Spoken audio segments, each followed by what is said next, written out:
Here We Stand, a series of 31 short biographies on heroes of the Protestant Reformation. This podcast has been produced by Desiring God in partnership with Bethlehem College and Seminary.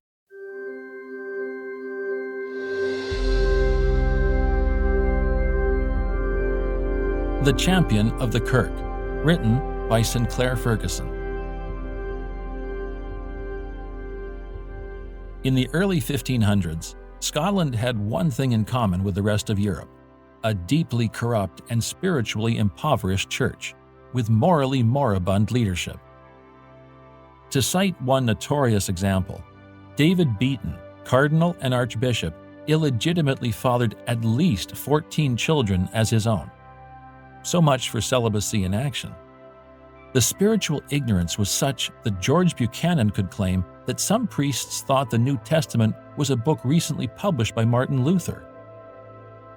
Enter John Knox, and the Reformation was underway. Born in Haddington, East Lothian, sometime between 1513 and 1515, Knox received his schooling locally and then at the University of St. Andrews. He became a priest and returned to his home region as notary and tutor. We know as little about his conversion as we do about Calvin's. After the Protestant George Wishart's martyrdom in St. Andrews, Knox came to the town with some of his young students, and in 1547 joined the group of reformers living in the castle there. When Knox was appointed to preach, he refused, but he was virtually manhandled into accepting a call from the castle congregation to become their minister. Within a matter of months, however, the castle was under siege from French ships in St. Andrews Bay. Knox and others were captured, and he became a galley slave for the next year and a half. In 1549, Knox was released and made his way to England.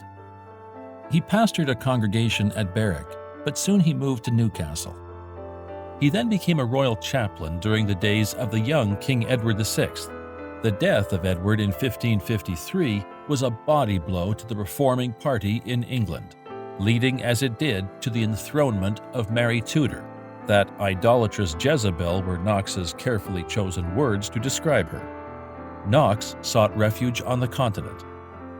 Between 1553 and 1559, Knox lived a somewhat nomadic existence.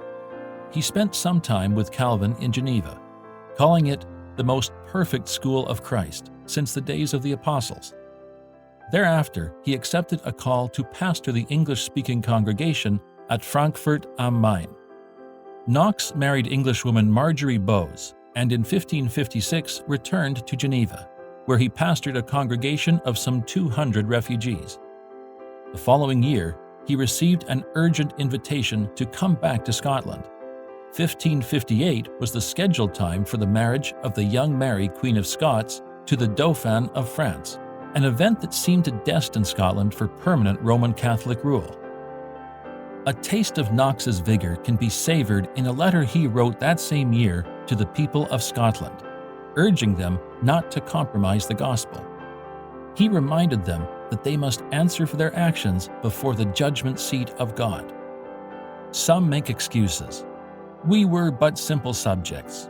We would not redress the faults and crimes of our rulers, bishops, and clergy.